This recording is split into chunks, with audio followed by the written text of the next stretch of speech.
Icyigisho turi kwigira hamwe muri iki gihembwe ni igitabo cya Mariko. Muri iki cyumweru dufite insanganyamatsiko ivuga ngo amakimbirane. Amakimbirane niyo nsanganyamatsiko dufite muri iki cyumweru. Icyo kwibukwa kiraboneka mu gitabo cya Mariko, igice cya 2, umurongo wa 27 ndetse n'umurongo wa 28. Arababwira ati, isabato yabayeho ku bw'abantu, abantu sibo babayeho ku bw'isabato. Nicyo gituma umwana w'umuntu ari umwami w'isabato nayo. Inshuti bakundwa, kuri uyu munsi wa none tugiye kurebera hamwe ingingo ivuga ngo umwami w'isabato. Umwami w'isabato niyo ngingo tugiye kurebera hamwe kuri uyu munsi wa none. Inshuti bakundwa, ndagira ngo mbere ko dukomeza muri iki cyigisho cyacu, tubanze twiragize Imana dusenge. Turakwinginze Mana ishobora byose, gitare cy'amahanga, turagusabye kugira ngo ubane natwe muri aka kanya tugiye kwiga aya magambo yawe meza. Turakwingize Mwami Imana kugira ngo Umwuka wawe wera abane natwe ubwo tugiye kwigira hamwe iki cyigisho cy'uyu munsi. Ibyo nibyo tugusabiye ubuntu mu izina rya Yesu Kristo umwami wacu, amen. Mu gice cya 2 cya Mariko, umurongo wa 23 n'uwa 24, abafarisayo barega abigishwa ba Yesu kwica isabato. Ukurikije umuhango w'Abayahudi, hariho amoko 39 y'imirimo yari ibujijwe gukorwa ku isabato, ikubiyemo nk'uko abafarisayo babyiyumvaga icyabigishwa bakoze. Ndagira ngo dusome muri Mariko igice cya 2, umurongo wa 23 tugeze ku murongo wa 28. Ni buryo ki Yesu yisobanuye ku kirego cy'abafarisayo. Ahangaha ubwo abafarisayo baregaga abigishwa ba Yesu, bavuga ko bakora ibitemewe ku munsi w'isabato, hari uburyo Yesu yabireguyeho. Icyo nicyo nshaka kugira ngo turebere hamwe muri iki cyigisho, cyangwa se muri aya masomo tugiye gusoma hamwe, maze tuze kuza dusubiza iki kibazo kibaza ikirego cy'abafarisayo n'uburyo Yesu yisobanuye. Tugiye kurebera hamwe mu gitabo cya Mariko igice cya 2, turareba umurongo wa 23 tugeze umurongo wa 28. Umutwe w'amagambo uravuga ngo Yesu yigisha iby'isabato. Nuko ku isabato agenda anyura mu mirima y'amasaka, abigishwa be bakigenda batangira guca amahundo. Abafarisayo baramubaza bati, ni iki gituma bakora ibizira ku isabato? Arabasubiza ati, ntimwari mwasoma icyo Dawidi yakoze ubwo yifuzaga ashonje, we nabo bari kumwe, ko yinjiye mu nzu y'Imana ubwo Abiyatari yari umutambyi mukuru, akarya imitsima yo kumurikwa, kandi amategeko atemera ko abandi bayirya keretse abatambyi bonyine, akayiha nabo bari kumwe. Arababwira ati, isabato yabayeho ku bw'abantu, abantu sibwo babayeho ku bw'isabato. Nicyo gituma umwana w'umuntu ari umwami w'isabato nayo. Inshuti mukundwa, ikirego Yesu yashinjwaga ahangaha ni uko yemereye ko abigishwa be basoroma baca amahundo y'amasaka ku munsi w'isabato ndetse bakayarya.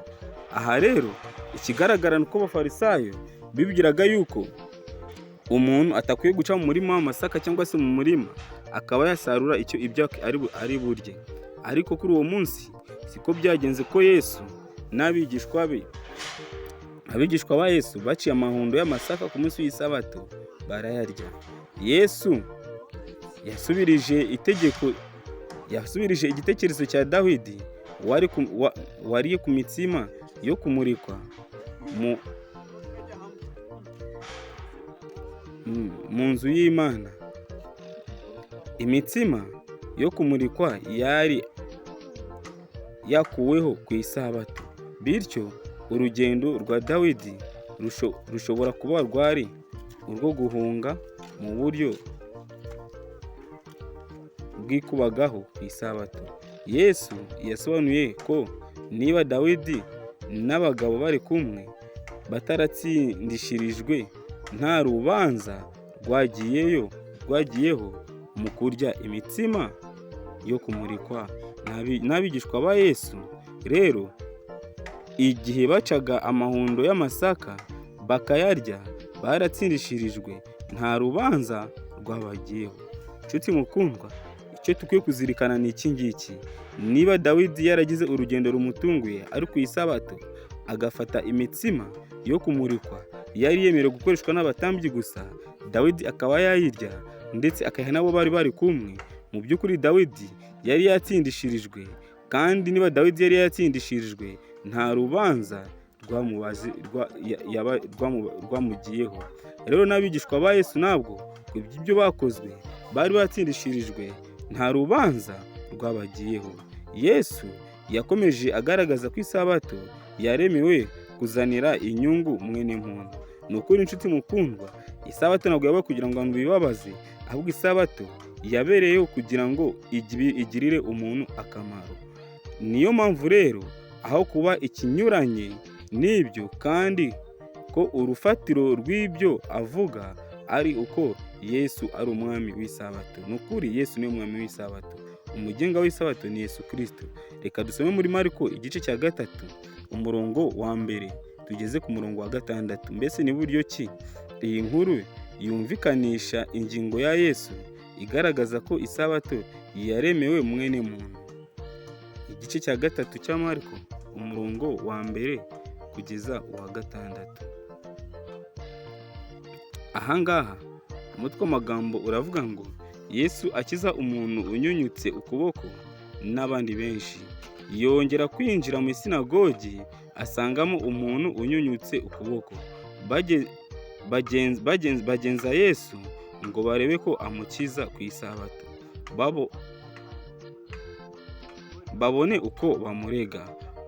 Abwira uwo muntu unyunyutse ukuboko ati, haguruka uhagarare hagati mu bantu.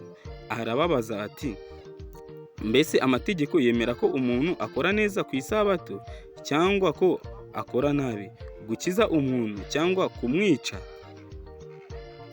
Baramwihorera. Abararanganyamo amaso arakaye, ababazwa nuko binangiye imitima. Abwira uwo muntu ati, rambura ukuboko kwawe. Arakurambura, kurakira. Uwo mwanya abafarisayo barasohoka, bigira inama n'abaherode ngo babone uko bazamwica. Nshuti bakundwa, Yesu yaje kugira ngo atubere icyitegererezo cy'uburyo dukwiye kuruhukamo umunsi w'isabato. Ntago umuntu akwiye kubabara ku munsi w'isabato. Isabato ni umunsi w'umunezero. Kristo yakizaga abantu ku isabato. Nta cyabuza umuntu kugira neza ku isabato. Hari abantu benshi bababaye, barwaye kandi bakeneye ukuboko kwa Yesu kubakiza. Rero nshuti mukundwa, nanjye kugira ngo tugirire abantu neza, abababaye ku isabato tukwiye kubagirira neza. None Yesu yongera guhura n'intambara y'abayobozi b'idini ku kibazo cy'isabato. Zirikana nyamara ko intambara iterekeranye namba n'umunsi w'isabato ubwawo. Abayobozi b'idini bashaka kurega Yesu ngo barebe ko akiza ku isabato. Yesu ntiyatinya guhangana nabo.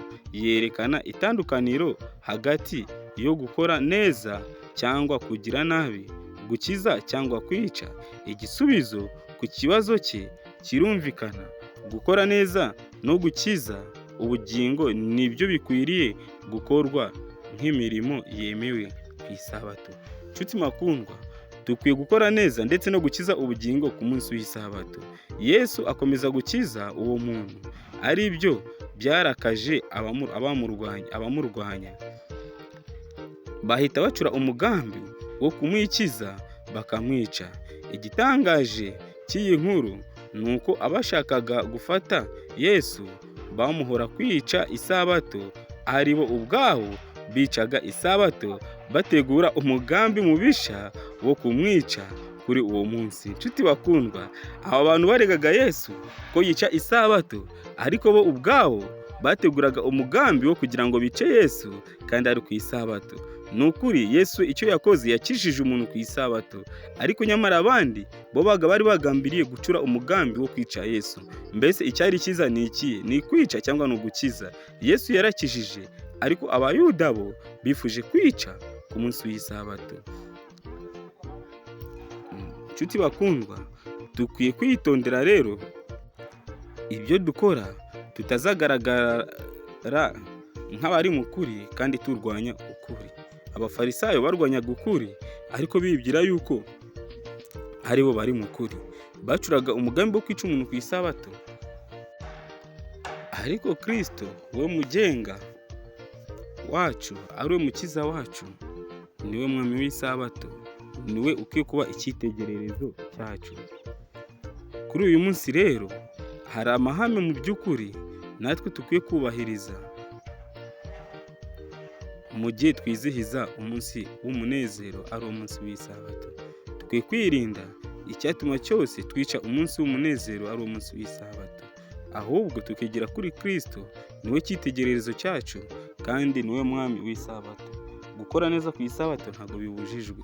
Mu by'ukuri natwe tugiye kwita ku byo dukora byose, niba dukora neza cyangwa se niba dukora nabi, ariko ikigaragara ikiri cyo cy'ukuri ni uko gukora neza gukiza imitima y'abantu, gufasha abababaye ku munsi w'isabato, nta rubanza tuzabigiraho.